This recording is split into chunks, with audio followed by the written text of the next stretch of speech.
Happy Saturday, folks, and go Lions. There's a reason why we're doing a Musings today instead of Soccer Night in Detroit. That being, the club decided to move its game to February 15th to, how do I say that? It's going to be crazy down there. I'll tell you that much right now. It's going to be crazy getting down there. People are going to have a hard time getting to the field house and whatnot. So both clubs decided that they would, instead of having the game being played at 7 o'clock tonight at the field house, to move that game to February 15th. And both clubs have an open schedule there. They waited a day because the Pistons announced earlier in the week, I think it was on Monday, that they were going to move their game to like 5 o'clock or 4 o'clock or whatever it is to accommodate for the traffic for people coming downtown for the Lions game. So, I mean, even though City Fieldhouse is, a little bit away from downtown, a little bit east of downtown Detroit and a little bit east of Ford Field and all that stuff, still, people getting down there, getting down I-75 to I-375, the Chrysler, to get to the field house. It's going to be hairy. People are going to have to get off in Hamtramck to try to get down to Mount Elliott.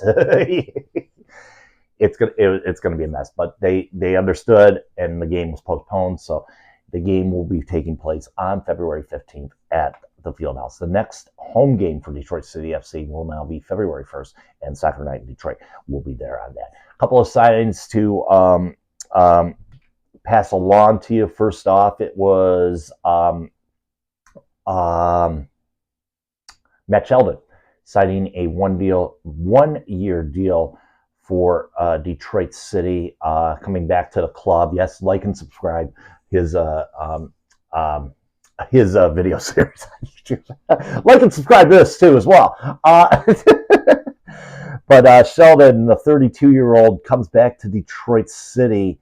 Last year, he played in 30 matches, started 12 of them, played 1,200 minutes, mostly as a backup, mostly as a sub, coming in late in the match and whatnot. So he had 1 goal and 1 assist on the year for Detroit City last year. Basically a backline guy. So he would probably fill in for like a Michael Bryant or a Devin Amu-Mensah, should they get tired or whatever. He would fill in that role. Not much central midfielding, so he probably wouldn't be in the area where Stephen Carroll would usually preside there. But good character in the room, great team, or great great comrade as far as the team is concerned. You see a lot of the Detroit City players appearing on his podcast, which is on YouTube as well. Great interviews as far as it goes. Just bought a house last year in Grosse Pointe, settled down, so just playing the string out. So good to see him back in the rouge and gold for next year. We also signed a midfielder. Now the midfielder that happens to be joining us is one Marcelo Polisi. Club announced that he was joining the team a few weeks back. The article was kind of sketchy at best. This was on a Friday that they announced it, and Polisi comes from Valor FC. Played in the Canadian Premier League with both them and Halifax Wanderers. He was a teammate of Maury Donor with the Wanderers, and he will be reunited with one of the assistants for Detroit City FC, who he, worked with over at Halifax as well. So Danny Dicchio bringing him in. He's had a lot of experience. There's one goal I want to show you right here. This banger. I mean, a banger from midfield. That, part of the highlight film there. Red I want to give a shout out to him from formerly of 451 Detroit and the founder of the 451 podcast. Um, sent us a link here via the Faithful page on Facebook. So should be Nick okay, he also brought it. Nick Desovic, the assistant coach, he will be reunited with there. So he did not he did not play in the 23-24 season due to injury, but he should be coming back strong and very much definite midfield help for Detroit City FC there. There's a couple more signings I've been told are in the process of being worked out. Once those are announced, I will share them with you. Now, as far as that goes, a lot of you heard about the ruling in the Supreme Court yesterday about TikTok, and I'm grateful to TikTok for my the first viewings of Soccer Night in Detroit. I'm grateful for that and grateful for how that page has become. Yes, I've shown a lot. I think my Jake Bates post on TikTok was my best post ever. But other than that, I mean, I've been sharing soccer information on you. I was doing Soccer Night in Detroit on TikTok prior to coming to YouTube. Doing those matches, sharing those, and of course sharing those on the Facebook page as well, on the Faithful Facebook page as well. So now it's going to be more. Yeah, this is definitely going to be more YouTube centric. Now, I will still provide video updates. However, I'll be using both Blue Sky and X or Twitter to provide those updates. So the short video updates, should we get a sighting or whatnot, will be on there. Unfortunately, like with TikTok possibly going away, can't use the editing and talent and the tools on that, unfortunately, to add those little snippets on there. So anything going forward, any video updates that I share on either the Facebook page, Blue Sky, Twitter, whatever, I'm going to have to produce myself on another video platform and do it that way. But that's how we'll be doing it. TikTok will unfortunately no longer be an option as far as that goes. But very grateful to TikTok for all the, and very grateful for you for following along. I mean, everybody that's following along on TikTok. So those of you, I will post one more video on TikTok telling you, hey, this is where I'll be at. Follow me there. I'll be posting more Detroit City FC stuff as far as that goes there. The women's side, as I mentioned, they were supposed to be playing the game tonight, but they have postponed that game. That'll be February 15th against Kalamazoo United at the field house. They play, so they coming up, they're going to be playing some games against Indiana United in the kind of compressed schedule that they have now for the Great Lakes North. And then they finish the year taking on the Iowa Demon Hawks. So in between that little mess there with Indiana United will be the final matchup between Detroit City FC. In fact, they have another game against. I think they have another game against Kalamazoo United, and that'll be next week's out there. So, obviously, no video as far as that goes.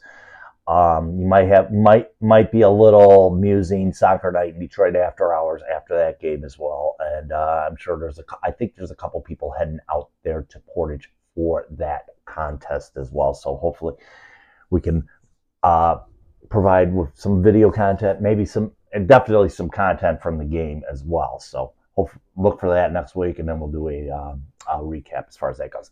Let's get into the transaction craziness that is in USL Championship. First off, I want to say good riddance to Wilson Harris. Just kidding, folks. No, big signing from the Israeli Premier League, and a big signing from as he went over there and garnered a six-figure transfer deal, in which Louisville City will be happy to take. Um, uh, the forward, second leading goal scorer in the USL Championship, leaves Louisville City after I remember 3 or 4 seasons of just solid play, and um, always a guy you wanted to look out for as far as Louisville was concerned, because he was one of those type of players that you got to have a guy on him and contain him at all costs. And he's taken his talents to the Israeli Premier League now. And should I say big loss for Lou City? Not really. Not really. Because they signed, if you remember last year, they signed Philip Goodrum from FC Tulsa. Obviously, the two strikers probably wouldn't have existed in the Danny Cruz's system. So, you know, the youngster Harris taking the deal to play in Israel, and Goodrum staying with Lou City. So I wouldn't fret too much for the club down in Louisville at this point. They're still going to be a threat in the Western Conference. Other key signings that we've noticed here. Let's look at the free agents first of all. A big signing that occurred earlier this week. Let's just say former Memphis player Panos Armenakis going to Oakland Roots. Should help them offensively there, or should help the attacking midfielder, should help their offense a little bit there. Other there's still some, and then there's still some players out there in the championship that I was going to say Paul Blanchett's still on the list. Holy cow. I didn't realize he was still on the list. Cal Jennings is still on there, free agent for Tampa Bay. You figure the forward would actually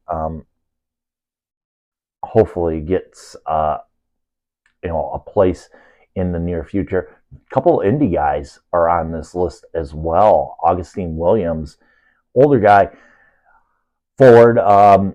He's a free agent, one of the top goal scorers there for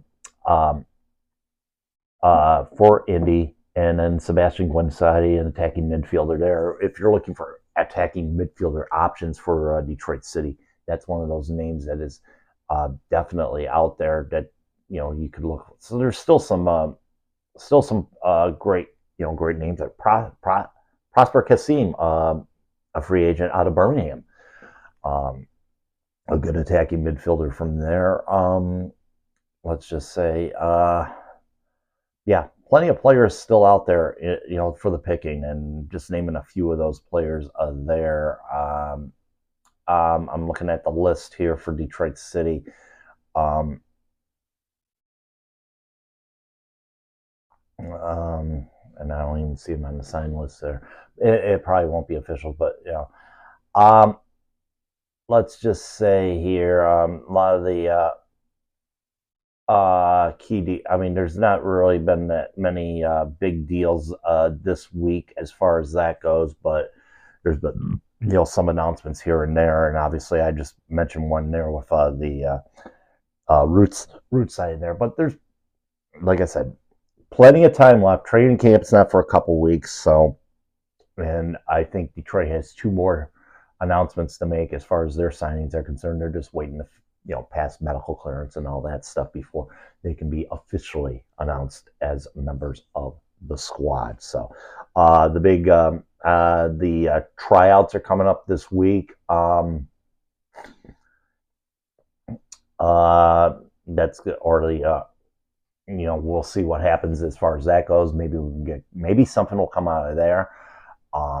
That remains to be seen as well. I believe that is on the 24th, right? Yeah, this coming Friday over at Total Velocity over in Canton, DCFC West headquarters there. So, but got that coming up, training or postseason training. or training coming up as well. We don't know as of yet what the preseason games are going to be as of yet. Usually the club shares that around this time of year, so we'll hear more about that as it goes along once we get that. Like I said, follow me on. I'll make the announcement on Blue Sky and Twitter and on the Faithful page as well. Doing that, I'll make a video announcement listing who those opponents will be. Next soccer night in Detroit will be on February 1st from the Fieldhouse. Steve and I will be in our perchy position above the pitch, giving you insight into the game and more insight on club signings and whatnot, and also like I said, the musings will be out as soon as as soon as you hear announcements coming through as far as players go in the on the men's side, as well as we're getting closer and closer to that March 8th opening game against the Miami FC. Until then, like I said, follow me on Blue Sky, soccer at Soccer Night in Detroit on there. Follow me on Twitter, Soccer Night in Detroit on Twitter as well. That's at Motor City Madcat. For those of you that want to look for me there. Also, like I said, like and subscribe right here on YouTube. And we got more videos coming up as the off season continues. Until we meet again, folks, keep your feet in the ground. Keep reaching for the galaxy.